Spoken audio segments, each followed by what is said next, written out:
name is Dr. Jasmine George Williams. The people call me Dr. G. And welcome back to the SportsCrit Lab podcast, where we don't just watch the game. We read it, we challenge it, and we rewrite it. This episode is produced by She Shed Media, a creative arm of the SportsCrit collective, where storytelling, scholarship, and strategy come together to disrupt, reframe, and rewrite the game, baby. And today I'm going to share the first piece of a new series, of course, coming off the SportsCrit field notes of my time that I had at the Women's Final Four. And y'all, if you follow me on social media, my seats were amazing.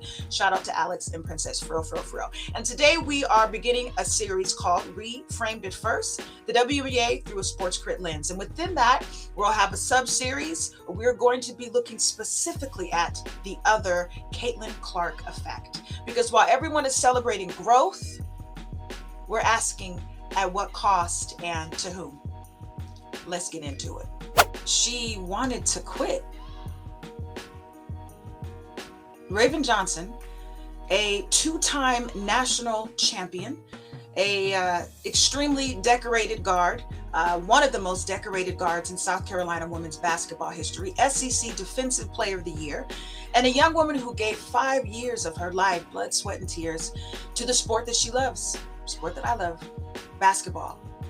But she wanted to quit because of the internet, because spectatorship is power, because of fans, because of the wave. And now those fans are hers. She is their teammate. She's an Indiana Fever. A few days ago, the WNBA draft took place, and I know I was excited for so many reasons. There were family there supporting the young women that were invited. Raven Johnson was one of those young ladies that was invited to New York for the WNBA draft. It was pretty apparent that she would most likely go first round. And so her and so many other just, phenoms were waiting with bated breaths. And then for the 10th pick of the first round, Raven Johnson to the Indiana Fever. Well, here we are at the SportsCrit Lab. Well, sometimes we have to talk about something uncomfortable because that's the only way to get somewhere true. Let's do it. All right, so if you've been following women's basketball in the last 3 years, then you've heard the name Raven Johnson. You've heard Dawn Staley, you've heard South Carolina Gamecocks, but you also probably heard the name Caitlin Clark, Iowa. Now Indiana Fever, she's in the WNBA. And if you've been paying a little bit of attention, if both eyes open, you know that both of these players, their names carry a story that goes well beyond this wave, this uptick, this uprising of social media, viewership of women's basketball, both college and professional. Let me give you a full picture, because the mainstream media likes to give us, a little highlight reel where they call it her being drafted full circle, a rivalry turned partnership. Then they use the word redemption. And I'm going to use a few different words. I'm going to use the term misogynoir. I'm going to use the word fandom weaponization. And I'm going to use the term that I've coined, the other Caitlin Clark effect, because that's what it is. All right, so here's what happened. 2023 Women's March Madness NCAA Tournament Final Four, the Final Four teams vying for the national championship, Iowa versus South Carolina. During the game, and that's actually, that whole tournament is when I caught eye of Caitlin Clark. I mean, she was shooting from half court. She was talking big shit. She was giving the people "you can't see me, John Cena." And I said, well, this white girl has got some swag. Talk your shit. But then something happened. In basketball, you have the ball, and you as a defender, if you're like, I'm good, I don't need to guard them, you wave them off, right? She waved her off. She was right in front of the three-point line, like, there's no need. She ain't gonna shoot it. I don't need to guard you. You're not a threat. That gesture went viral. And the fans of Iowa, specifically now, as we see, the fans of the Indiana Fever, there may be one and the same, not all, but many, decided that Raven Johnson needed to be punished for having the nerve to exist on the court, the same court as Caitlin Clark. Raven Johnson has spoken publicly what happened to her after that moment. Then we talk about the next year when Iowa also played South Carolina, and Raven Johnson locked her up. When I tell you, now she went off, Caitlin Clark, the first quarter, but then there were tweaks. Every great coach, has some adjustments, and she put Raven Johnson on Caitlin Clark. And yes, she went off that first quarter, but she was contained. That is where I saw the cracks in Caitlin Clark's game, that if she is guarded with someone that knows how to play defense without fouling, right, and being aggressive in a way that's positive, okay, not too much on it though, she gets flustered. And we saw that with Raven Johnson really hemming her up from a defensive standpoint. And so those interactions really put some fuel in the back of Caitlin Clark apologists and fans. And so she talked about this on a few interviews in recent times, one of them on the I Am Athlete podcast just weeks before the 2026 draft. Her mental health took an extreme hit. She said because of her depression, she gained weight, and it was extremely hard to get back in shape because of the vitriol that she experienced. She isolated. She was only 20 years old. And then she said she leaned on God, baby, and she went back. And the next year, like I said, South Carolina met Iowa again. South Carolina won. That was their recent championship. And now all is well. 1 for 1, if you will. But then we're going to fast forward to April 13th, 2026. WNBA draft. Indiana Fever select Raven Johnson with the 10th overall pick. And good people, within hours, there were fan pages that were created. Not necessarily fans of Raven, but fans of racism, misogynoir, anti-blackness. The comments are back. The same people who spent 3 years targeting this young Black woman, they've calling it betrayal. They say that she hates her team, and they are demanding that she gets traded before she plays a single fucking game. Good people, this is where I put on my SportsCrit lens, because this is not just a sports story. It never is. It's a story about race, gender, power, and who gets to be safe in sports spaces.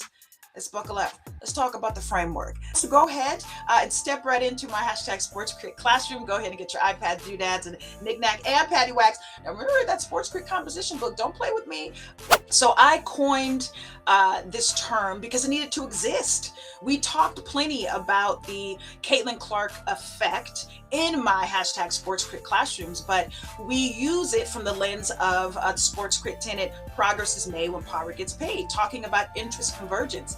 You cannot deny the financial impact that Caitlin Clark, her popularity, the manufactured rivalries, and just her good play has done for the economy in Iowa and as well as Indiana too. And that's how I usually utilize and say the Caitlin Clark effect. But this SportsCrit term, the other Caitlin Clark effect. And so let's get into it. Now, Caitlin Clark's fans, the majority of them, Iowa, Indiana, I think we can make an assumption that they're probably white and or Caucasian. And so when that takes place, when the majority of your fan base is white or Caucasian and or identifies as white or some sort of alignment of said identity, there comes a sense of ownership and even protection around her, that when any Black woman threatens her image, whether if it's outplaying her, guarding her hard, beating her team, being drafted on her team, by telling the truth about how much racism is spewed in the comments against so many of the Black women that's played against her, well, that fandom activates. They morph into Captain Planet. They got the rings. They get together, and the target of rage is Black women. Angel Reese, Raven Johnson, Alyssa Thomas, Asia Wilson, Dejanay Carrington, Kennedy Carter, and others that have not yet spoken about their stories publicly. That is the other Caitlin Clark effect. This is the shadow of the headline, and that is what we're naming today. Let's take a break. And in SportsCrit, we are very clear, silence is never neutral. Paige Beckers exist, right? Let that evidence be an alternative. And don't worry, we'll buckle up and we'll talk about Paige Buckets in just a little bit. Let that evidence, let the way that she carries herself and advocates in a very anti-racist way. Paige has publicly honored Black women athletes. She would not be here without them. She's named them, elevated them, credited them. That's a choice. And it is a choice that Caitlin Clark is making by not being explicit and saying, hey guys, what you're saying, what you're doing is not cool. I don't believe in this. I think maybe she called them trolls, but that's it. And now, here we go. It's draft night. And within a couple of hours, there are fan pages. And even going to the Indiana Fever, the post where they said, welcome. It's fucking ridiculous. So when you stay silent and your fandom terrorizes Black people, what you are telling your fandom is, I will not cost you anything for this behavior. The silence is a structural message, whether it's intended or not. And my SportsCrit tenet, silence is never neutral. Full stop. So what do we mean by this? Well, I thought that perhaps Caitlin Clark's social media was hacked, or maybe she, had fallen asleep, maybe bit an apple, Snow White style. But her social media works. As of 2 to 3 days after the draft, there was no post saying welcome to the team. Great to have another guard. And ironically enough, go ahead and show the receipts. She's posted since then. But nothing welcoming her new teammate to the squad. So what do we do with this? Because I don't come to the podcast just to document harm that's happened, that's giving it, that's receiving it. I come here to disrupt, reframe, and rewrite this game. WNBA season starts just a few weeks. And here's what I want you to take from our time together. First, name it. Indiana Fever, name it.